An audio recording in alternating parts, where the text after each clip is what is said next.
Hola, mi nombre es Nelson Javier Alvarado Toral y me toca hablar sobre el proyecto 1, que es sobre el campo eléctrico. El campo eléctrico lo podemos definir como una ley de Coulomb, que describe la fuerza que actúa sobre la distancia entre dos cargas.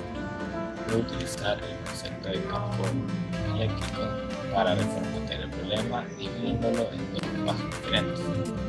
El campo eléctrico en sí mismo surge cuando las cargas pueden moverse entre sí.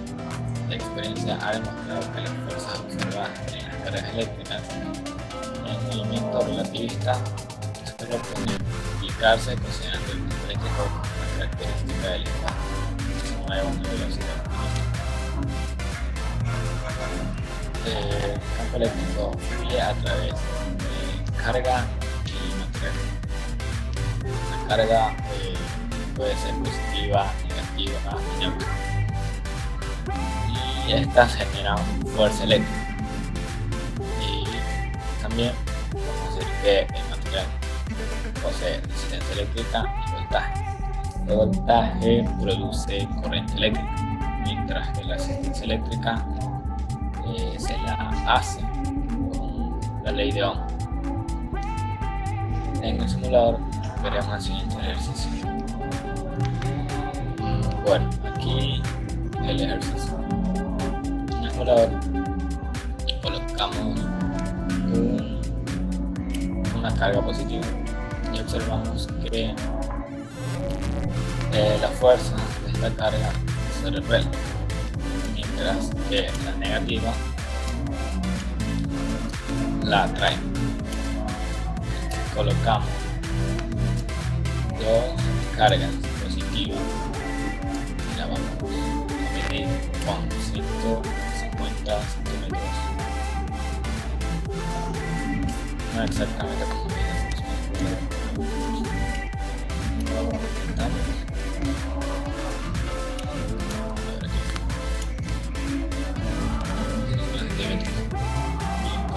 y con esto podemos calcular la equipotencial del campo eléctrico que genera esta carga y esta carga.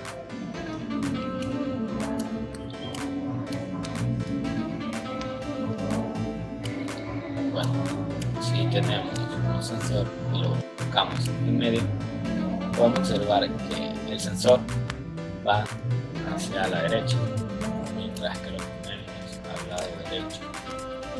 La carga negativa se va para la izquierda, y si la ponemos al lado izquierdo,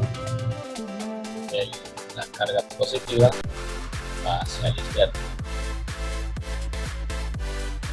El campo depende de la fuerza que ejerce esta carga y esta carga. Podemos saber la dirección y la magnitud del punto o sensor de la fuerza que ejercen entre las dos cargas. Si colocamos más carga, podemos observar que el campo entre ellas se entrelaza.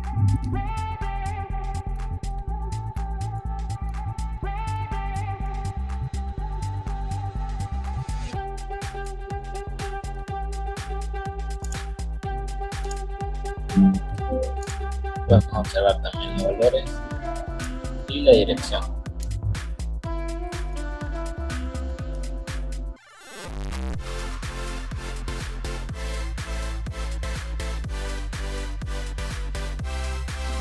Hola, mi nombre es César Marcillo y voy a exponer sobre electrostática. Para iniciar debemos saber que la materia está formada por partículas pequeñísimas llamadas átomos. La estructura del átomo nos explica la naturaleza de la electricidad. Recordemos que un átomo consta de un núcleo donde hay protones con carga positiva, neutrones sin carga y alrededor del núcleo se mueven los electrones que tienen una carga negativa. El estado normal del átomo es neutro. El número de protones es igual al número de electrones. Al frotar dos cuerpos de materiales diferentes se arrebatan electrones el uno del otro, por lo que uno queda con carga eléctrica positiva porque ha perdido electrones y el otro queda cargado negativamente porque gana electrones. Esto lo podemos ver aquí con el simulador. Vemos que el globo verde tiene una carga neutra. Si lo frotamos con la chompa, vemos como los electrones se transfieren hacia el globo, por lo que el globo ha quedado con carga negativa porque ha ganado electrones, mientras que la chompa, que ha perdido los electrones, queda con carga positiva. Al realizar esta simulación se nos pide que hallemos la carga eléctrica de la manga derecha. Lo primero que tenemos que hacer es observar que tanto la manga derecha como la manga izquierda tienen la misma cantidad de electrones, y para hallar el valor de la carga debemos usar la cuantización de la carga, que está dada por la siguiente ecuación: Q igual a N por E, donde Q representa el valor de la carga, N el número, un número entero, por la unidad del electrón, que es un valor constante. Entonces procedemos. Como vemos, la manga derecha tiene 10 electrones y procedemos a multiplicar por el valor del electrón. Como resultado nos da que Q tiene un valor de 1.6 por 10 a la menos 19 coulombios. En el punto número 2 se nos pide que calculemos la carga eléctrica de la manga izquierda. Como mencionamos, la manga izquierda tiene la misma cantidad de electrones que la manga derecha, por lo que el valor será igual, 1.6 por 10 a la menos 19 coulombios. Como tercer punto se nos pide calcular el valor de la carga eléctrica de la pechera de la chompa.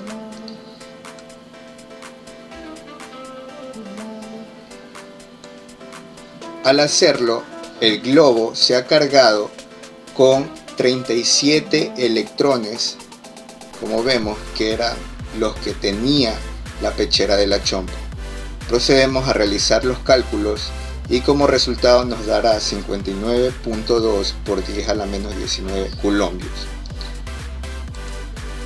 En el cuarto punto se nos pide calcular la carga eléctrica entre el globo y la pared. Como observamos, al realizar el frotamiento no se adhiere ningún electrón, por lo que nos dará como resultado 0, no habrá carga. Con el globo amarillo se nos pide que calculemos el número de electrones. El número de electrones será a la división de carga sobre el valor constante del electrón. Nos dan la carga y procedemos a realizar el cálculo, donde el número de electrones será de 40. En el punto número 2, al realizar la misma operación, nos arroja como resultado 5 electrones. El caso 3 y el caso 4 nos pide hallar asimismo el número de electrones, pero nos da un valor decimal, con lo cual llegamos a la conclusión de que está mal el dato que nos dieron de la carga eléctrica, porque el enunciado nos dice que n siempre debe ser un número entero. Asimismo podemos explicar y ver en el simulador qué ocurre al cargarse los globos.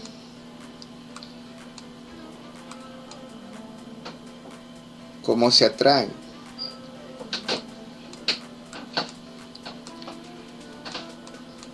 Y cómo se repelen. Y como el globo verde en la pared aleja a los electrones.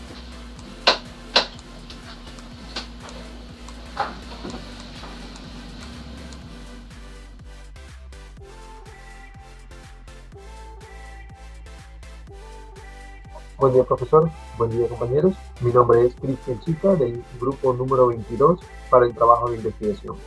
Bueno, en el primer trabajo de investigación yo he desarrollado la práctica número 3, que consta de circuitos eléctricos.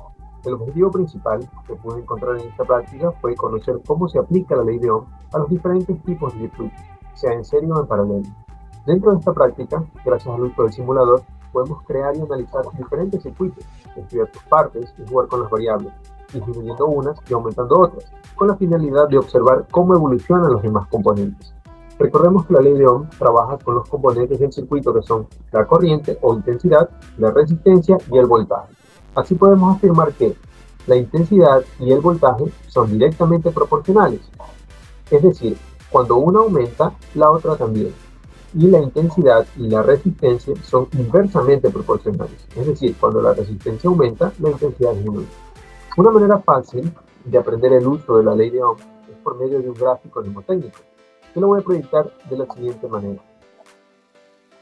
Pues bien, entonces para poder aprender la ley de Ohm, este recurso mnemotécnico es este triángulo, donde B es el voltaje, R es la resistencia e I la intensidad de corriente.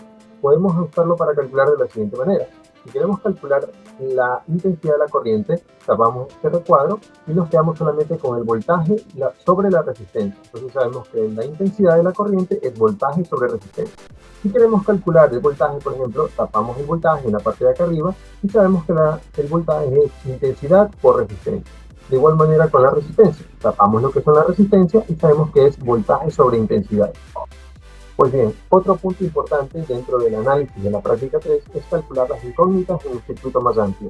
Las reglas son las mismas, sin embargo hay ciertos pasos para hallar las incógnitas, como por ejemplo, cuando tenemos varias resistencias en serie o en paralelo. Esto se conoce como calcular la resistencia equivalente. Para casos cuando la resistencia está en serie, en este caso solamente se suman, creando una sumatoria de las resistencias. Y para los casos cuando están en paralelo, es un poquito más complicado, se aplica una fórmula para hallar la resistencia equivalente. Esa sería la fórmula para calcular la resistencia equivalente. Nos dice que la resistencia equivalente es igual a 1 sobre la primera resistencia más 1 sobre la segunda resistencia. El correcto despeje de esta fórmula nos permite despejar y encontrar la resistencia equivalente. Una vez obtenida la resistencia equivalente, podemos utilizar la misma ley de Ohm para encontrar la intensidad de todo el circuito o el voltaje de todo el circuito. Y ese ha sido el total de mi presentación. Les recuerdo que toda la información está basada en el libro Circuitos Eléctricos para la Ingeniería, escrito por Antonio Conejo por la editorial McGraw-Hill. Muchas gracias.